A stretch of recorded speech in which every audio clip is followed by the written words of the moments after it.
latest news and severe weather coverage. This is Fox 11 News at 9.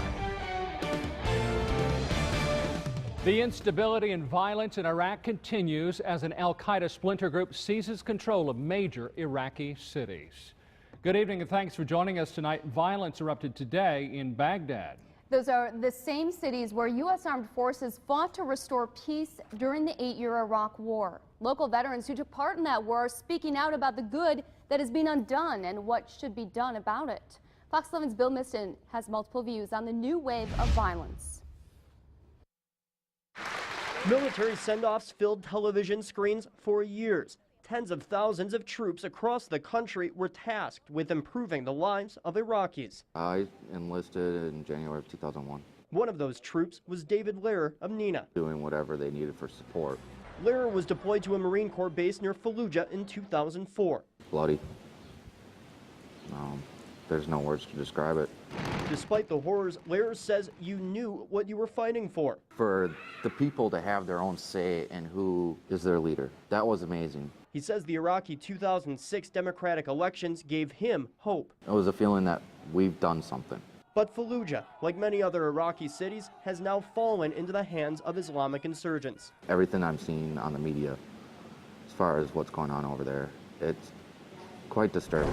Lehrer wishes a larger number of U.S. forces had stayed behind. How much money was dumped, how much time, how many lives were lost, just everything endured in it for nothing. You've got to cut off that tie sometime. You've got to give that country back to the people. Michael Searing is a retired major with the U.S. Army Reserves. Even when I left in 2004, there was talk in the Army widespread that eventually there was going to be a civil war of some sort. Searing, who lives in Green Bay, was in charge of an Army supply base near Mosul. Some struggle for power as soon as the Americans left. But he says the American blood spilled on Iraqi soil was not in vain. They're heroes. They were being asked to do their job, you know, and that's what's so neat about the people that serve our country. Protecting the innocents in Iraq.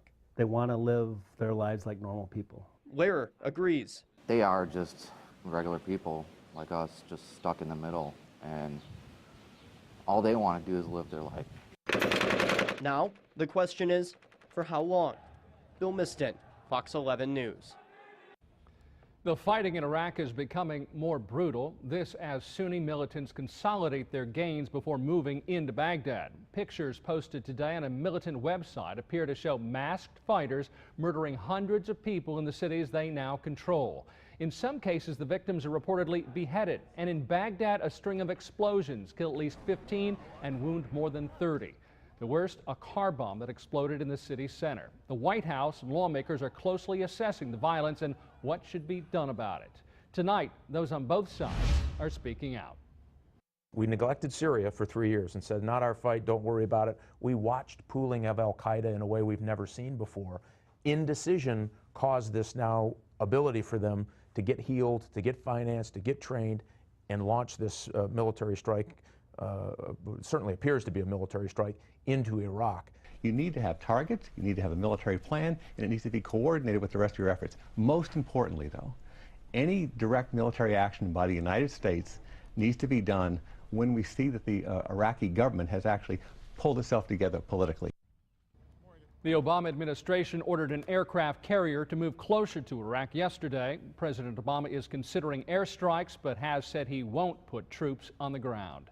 Coming up in the second half hour of Fox 11 News at 9 tonight, we'll take a closer look at the unrest in Iraq and what that means for the United States.